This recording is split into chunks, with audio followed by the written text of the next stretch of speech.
suvaliselt linnatänavalt läheb kusagile Koopasse. Ühesõnaga täna uus päev, mõtlesin teha jalutusringi ja märkisin miskit kaardile. Aga siin toob kohe Koopasse ja mine lifti.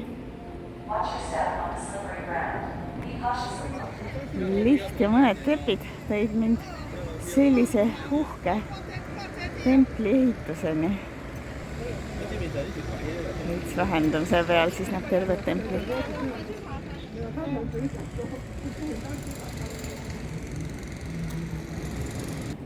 See templilaadne maja ei ole siiski tempel, vaid rohkem nagu mingi väljapanek. Vähemasti esimesel kodusel. Mõtlesin, kus see muusika tuleb, aga siin kohe laulavad ja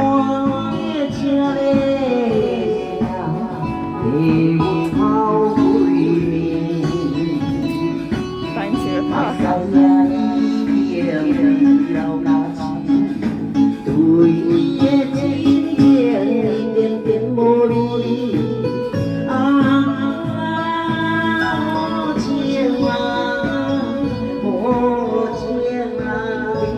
Ka nii võib pargis aega veeta. Chongqing park. Kohe suur kuldse Buda kuju ees. See Chongqing park olevat nime saanud siis kauaaegse Taiwani presidendi, vastuolulise presidendi Kai Sheki järgi, kelle hüüdnimi olevat olnud Chongqing.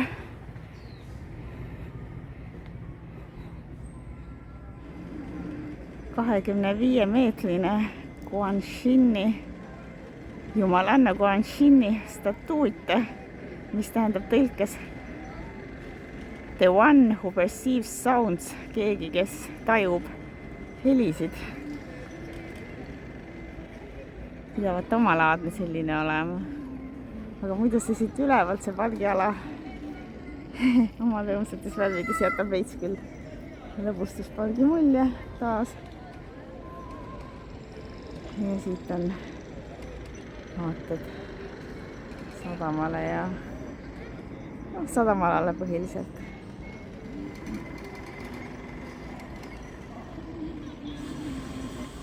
Siin näiteks saab veits münte loopida, et mängid, kas saad mingile käele pihta.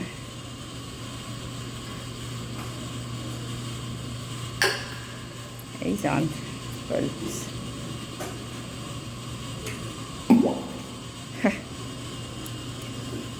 Päris laske seda kiirust arvestada. Kõik läksid mööda pulps. Okei, annetasime siis sellele jumalannale 30 kohalikku raha. Aga suur jumalus on ümbritsetud siin mingite vähem tähtsamate tegelastega.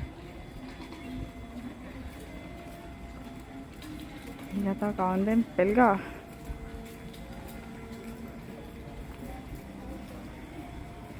Ja tempel, no need valgused vilguvad niimoodi nagu peaaegu nagu kasiino.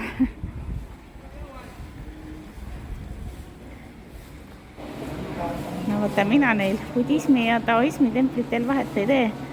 Mõlematele paistavad meeldivad annetuse lauad. Aga nende kujude järgi, mis siin on, no meenutavad veits Budat, et siis ütleks, et on budismi tempel, aga seda nüüd ei saa absoluutse tõe pähe võtta. Ei pannud enne tähelegi, aga selle suure 25-meetrise jumalanna kuju sisse saab minna ka, siin on üks vähendatud versioon temast. Ups, siin on vist pileti taha tohutud sadama konstruktsioonid ja konteinerite virnad. Töö käib isegi laupäeval. Chavan History and Culture Park. Ma olen siis otsapidi mingi kultuuripargi juures. Need majad siin on ajaloolised. Ära märgitud.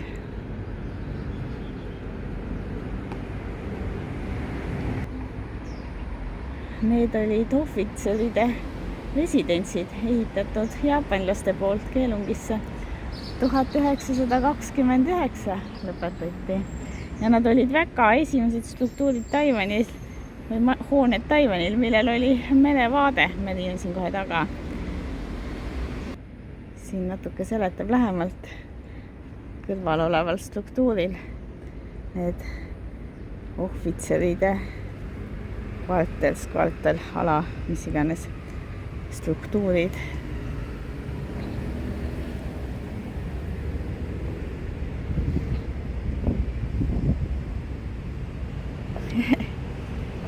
Mõned asjad on ära tuntavad ka, näiteks see tualetipott seal taga.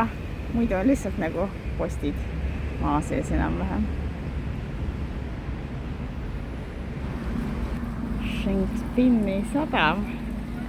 See on nüüd väga teist tüüpi sadam. Ei ole kaubasadam, rohkem nagu kalasadam. Ja siis selle värvilised majad siin. Ma näen, et siin on kalakesed kohe maja peal.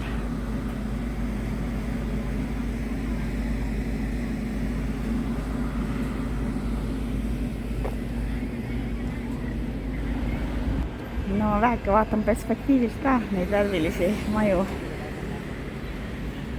Saab terviklikuma pildi. Ja siin paistab nagu on jõgi, aga tegelikult siin läheb tee suur sild Heppingi saarele ja sinna saarele, no see on otse siin Keelungi otsas, sinna saarele pääsemiseks ei ole vaja paadiga sõita, lihtsalt astud teed mööda. Kaugemal on Keelungi saarek ja Keelungi islet. Sinna küll niisama ei pääse.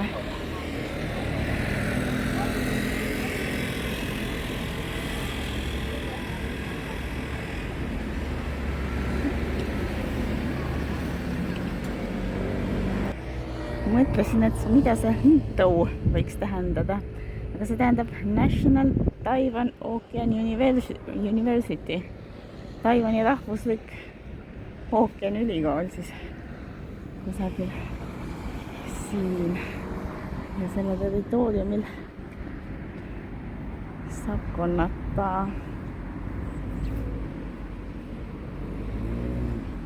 tuulikvist ja no üksik tuulik täiesti, see küll mingi farm ei ole, ilmselt mingi eksperimentaalkorras.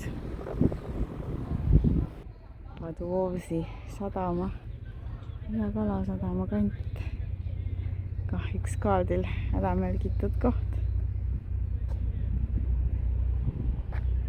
koos nende muulide ja majakatega. Paistab, et siin suured turistigrupid käivad jahtidega sõitmas. Nüüd ma olen otsaga suurest Keelungi keskusest välja jõudnud Padousi kanti. Ma suundun siia ees olevale rohelisele poolsaadekesele.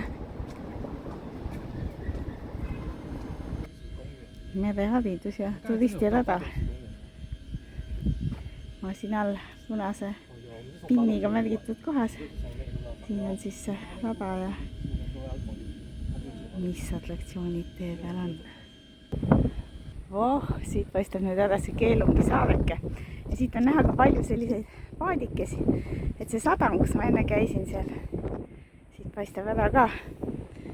Sealt need paadikesed lähevad sinna Keelungi laidu vaatama. No nagu näha, see suhteliselt järsult kerkib veest, nii et ilmselt sinna maale väga ronida ei ole kust seda teha. Ja siis muu Keelungi ala päris ilusad sinised värvid. Muidu Keelungit kutsutakse rainboard ehk vihmane sadam, et siin pidavat enam-vähem kogu aeg sadama, nii et mul vist täna vedas ilmaga.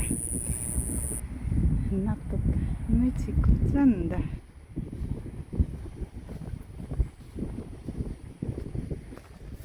Siit klõppidest üles ja siin ja seal on ehitatud neid kaitserajatisi. Vaateid sadamaalale. No see sadam, või õigemini mitu sadamat, see on ikka väga-väga pikk. Mitu kilomeetrit ma tulin. Hakkas seal kruiisisadamaga pihta. See on kaubasadam, see on kalasadam, see on mingi jahisadam. Et erinevaid sadamaid ja kõik paistab nagu üks suur sadamaala. Eks seda sadamaala ole ümber ka siin ehitatud. Et 1970-ndatel oli see kõige suurem võitseaeg, tööstus ja värk ja sihuke kaup.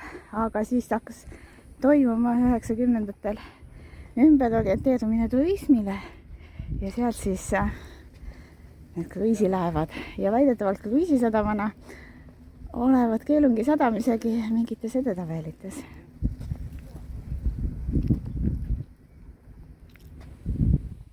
Siit näeb teisele poole seda poolsaart hulka mägisem, metsasem ja üleval paistavad mingid asulakesed väiksemad.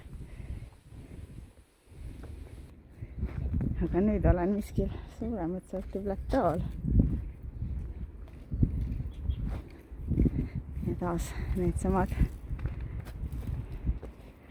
Keelungi laiu vaade ja sadama vaated.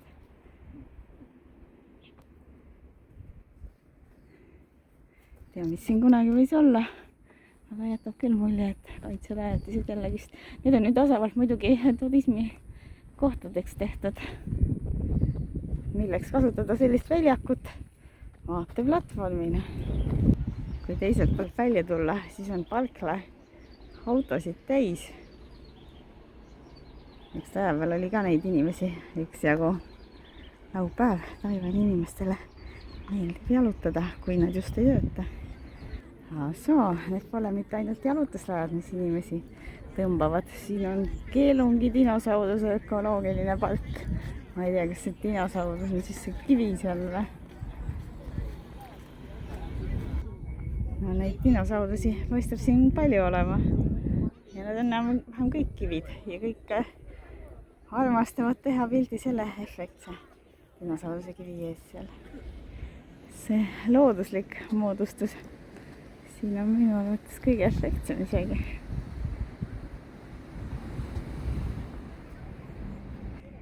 Siin teine kivielukas. Ma tegin seal ringi ära ja seal on need postid infotahvlitega. Enamasti on lihtsalt see post ja infotahvel, aga seda kivielukat veel ei ole. Võib-olla alles tulevad dinosaurused siia. Tea, mida seal korjatakse. Hulk inimesi muda peale laiali saadetud. No keegi seal õngitseb, sellest ma saan aru. Aga teised ikka täitsa otsivad ja korjavad midagi. Mingid vetikelised pikad varred, nagu on üks käestel.